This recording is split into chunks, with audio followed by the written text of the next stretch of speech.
প্রত্যেক বছরের ন্যায় বছরও পাণ্ডবেশ্বর কলেজ পাড়া অধিবাসীবৃন্দ পাণ্ডবেশ্বর লায়ন্স ক্লাবের সহযোগিতায় 25 জানুয়ারি চক্ষু পরীক্ষা শিবির ও কম্বল বিতরণ অনুষ্ঠানের আয়োজন করা হয়।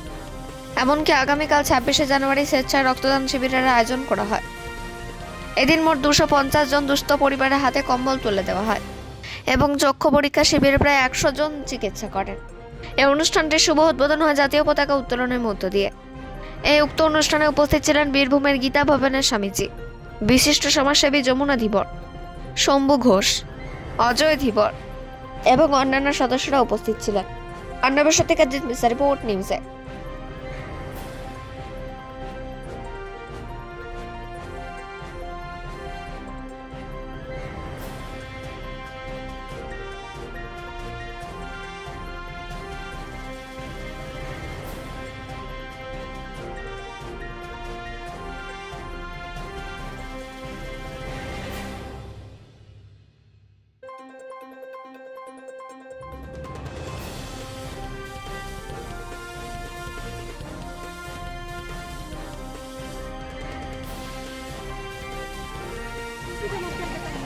এই পাণ্ডবেশ্বর বিধানসভার অঞ্চলের মধ্যে বৈদ্যনাথপুর অঞ্চল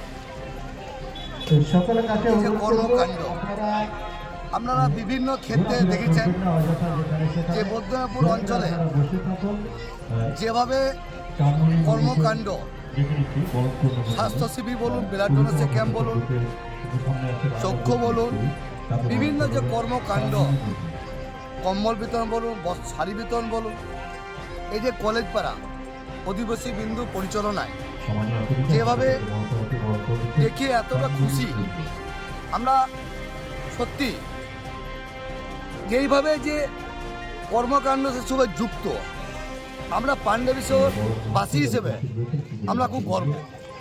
যেইভাবে স্বাধীন কাকু থেকে, নিমাই কাকু থেকে, শম্ভুদা থেকে, সোমনাথদা থেকে, বাবলুদা থেকে, নন্তু চ্যাটার্জি থেকে বিভিন্ন যারা সমাজসেবী মিলে যারা কাজ করে, এইভাবে যদি এগিয়ে আসে আগামী দিনে যে সমস্ত পাণ্ডবেশ্বরবাসীরা যারা সাধারণ মানুষ, গরিব মানুষ যারা বসবাস করে এই কয়লা খনির এলাকাতে, আমরা সত্যি খুবই খুশি।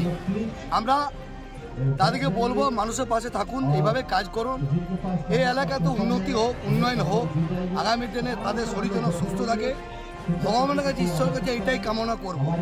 এবং আমাদের সকলের বিধায়ক যেভাবে পশ্চিম বর্ধমানে যেভাবে মানুষের পাশে যেভাবে কাজ করছে 365 দিন, আগামী দিনে আমাদের এলাকাতে খুব ভালো উন্নয়নভাবে কাজ হয়েছে। কয়েকদিন আগে রডয় ক্লাব থেকে যে একটা সবথেকে বড় অজয় ঘাটে যে একটা ইলেকট্রিক চুল্লি, বিভিন্নভাবে যেভাবে কাজকর্ম চলছে, পার্ক থেকে হসপিটাল থেকে বিভিন্ন যে কর্মসূচি, আমাদের বিধায়কের সৈনিক হিসেবে আমরা মানুষের পাশে থাকবো, মানুষের কাজ করব, চেষ্টা করব। সমুদ্রবতর মানুষ এবং স্বাধীন কাকু, নেমাই কাকু, বাবলুদা, শম্ভুদা থেকে বিভিন্ন যারা আছে কর্মকাণ্ডের সাথে যুক্ত, আগামী দিনে ঈশ্বর কাছে প্রার্থনা করব তাদের জন্য শরীর সুস্থ থাকে, এইভাবে মানুষের পাশে থাকুক। এবং যেভাবে কম্বল সাধারণ মানুষকে, কোনো রাজনীতি রং নেই, সমস্ত ধরনের মানুষকে তারা যে সহযোগিতা মানুষের পাশে থাকে, এটাই আগামী দিনে তাদের যেন ঈশ্বর তাদেরকে যেন শক্তি দেয়, আগামী দিনে তারা যেন আগে মানুষের পাশে থাকে, যেন এইভাবে এগিয়ে দেয়। এইটাই আজকে